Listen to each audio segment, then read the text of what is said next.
आखिरकार ये झूठे बलात्कार का केस क्या होता है और इसके ऊपर कौन कौन सी धाराएं लगती हैं। अगर किसी पर इस तरह का कोई झूठा केस हो जाता है तो उस दौरान उस व्यक्ति को क्या करना चाहिए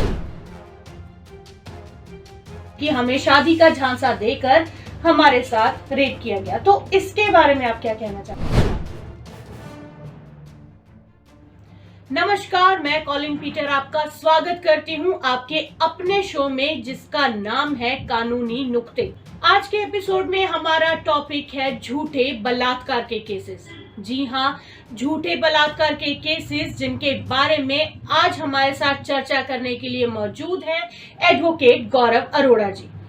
तो सर, मैं आपका स्वागत करती हूँ हमारे शो में और आपसे मैं सबसे पहले पूछना चाहूंगी कि आखिरकार ये झूठे बलात्कार का केस क्या होता है और इसके ऊपर कौन कौन सी धाराएं लगती हैं। देखिए, सबसे पहले तो हमें ये समझने की ज़रूरत है कि बलात्कार है क्या कानून के मुताबिक। अगर मैं बलात्कार की बात करूं तो सेक्शन 375 इसकी डेफिनेशन जो है, रेप की डेफिनेशन, वो 375 के अंदर दी गई है, जिसके मुताबिक अगर कोई व्यक्ति, मैं बिल्कुल शॉर्ट में समझा रहा हूँ, हालांकि इसमें एक एक लाइन करके अलग अलग चीज़ों में डेफिनेशन को एलैबोरेट तरीके से बताया गया, लेकिन आम लोगों के लिए मैं बता देता हूँ। अगर कोई व्यक्ति किसी की मर्जी के बगैर उसके साथ संबंध बनाता है, उसके साथ कोई रिलेशन उसका बनता है जो सेक्सुअल रिलेशन है, तो उसको हम बलात्कार की श्रेणी में रखते हैं। और इसकी जो पनिशमेंट है वो 376 में दी गई, यानी कि 375 के अंदर इसमें डेफिनेशन बताई गई है और 376 के अंदर इसकी जो है सजा है, कितनी सजा हो सकती है उसके लिए बताया गया है। एंड आपने बात करी झूठे बलात्कार के मुकदमे, तो डेफिनेटली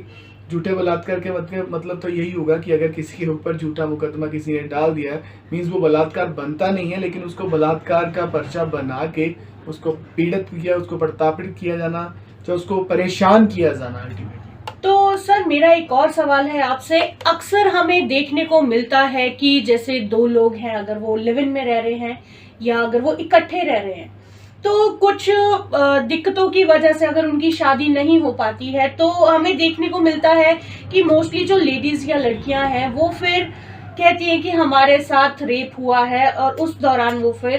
केस दर्ज करवाती हैं कि हमें शादी का झांसा देकर हमारे साथ रेप किया गया। तो इसके बारे में आप क्या कहना चाहते हैं। आपने जो ये क्वेश्चन पूछा है बिल्कुल सही पूछा है, बिकॉज ये मैक्सिमम ये क्वेश्चन मुझसे भी पूछा जाता है और केसेस भी इसके मैक्सिमम होते हैं, क्योंकि अक्सर हमें देखने को मिलता है कि जो दो एडल्ट्स होते हैं जिनकी उम्र 18 साल से ऊपर है, अगर वो लिव इन में रह रहे हैं या फिर उनकी आपस में शादी के लिए सहमति हुई है और बाद में शादी में किसी चीज़ में शादी वो नहीं करवा पाए या लिव इन में बाद में वो एक दूसरे के साथ सेपरेट हो गए, तो उसको FIR जो उसकी की जाती है वो 376 के अंदर कर दी जाती है। ये लड़की कहती है कि इसने मेरे को झांसा देकर मेरे को बलात्कार किया। तो देखिए, इस पर ऑनरेबल सुप्रीम कोर्ट की नंबर ऑफ जजमेंट्स हैं। Not only honourable supreme court, बहुत सारे हाई कोर्ट्स हैं जो इस बात को क्लियर कर चुके हैं कि अगर पहले जो शादी थी, मतलब पहले जो रिलेशन बना था वो इसलिए बना था कि दोनों शादी करेंगे, लेकिन बाद में किसी कारण वजह से वो दोनों शादी नहीं कर पाए, तो ये एक रेप नहीं है, क्योंकि उनके बीच में कंसेंट थी। हालांकि इसमें भी एक पॉइंट आता है कि अगर आपकी उसकी आप जो सहमति है उसको धोखे से ले रहे हो, लेकिन धोखे की एक पूरी डेफिनेशन का ही मतलब ही बदल जाता है। शादी, सिंपल शादी की बात बोल दी कि हाँ हमारी शादी होगी, और कोई ऐसा उनके पास में आ गया, कोई सर्कमस्टांसेस ऐसा हो गया कि वो शादी नहीं कर सके, तो जो उनका रिलेशन था वो तो कंसेंट के साथ था।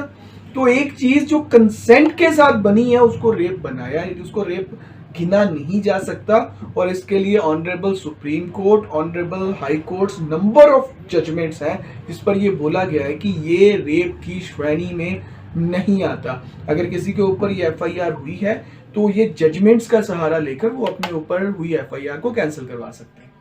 तो सर, मैं आपसे एक और सवाल पूछना चाहती हूँ कि अगर किसी पर इस तरह का कोई झूठा केस हो जाता है तो उस दौरान उस व्यक्ति को क्या करना चाहिए। देखिए, अगर किसी के ऊपर ऐसी झूठी FIR होती है तो सबसे पहले तो वो उस FIR के लिए या तो जो आपके नज़दीकी कोई जो उनके एसएसपी हैं या पुलिस कमिश्नर हैं, उनके पास एक एप्लीकेशन ला के उसकी इंक्वायरी लगवा ले। अगर इंक्वायरी में लगता है कि नहीं जी बायस्ड है, अभी भी इंक्वायरी में हमारा नाम नहीं निकल रहा, तो वो ऑनरेबल हाई कोर्ट में जाकर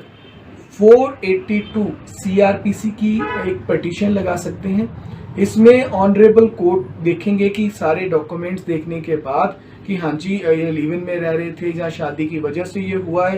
तो एफआईआर ही कैंसिल कर दी जाएगी उसकी। और किसी वजह से अगर एफआईआर कैंसिल नहीं होती तो इस बेस के ऊपर उनकी बेल तो इजीली बनती ही है।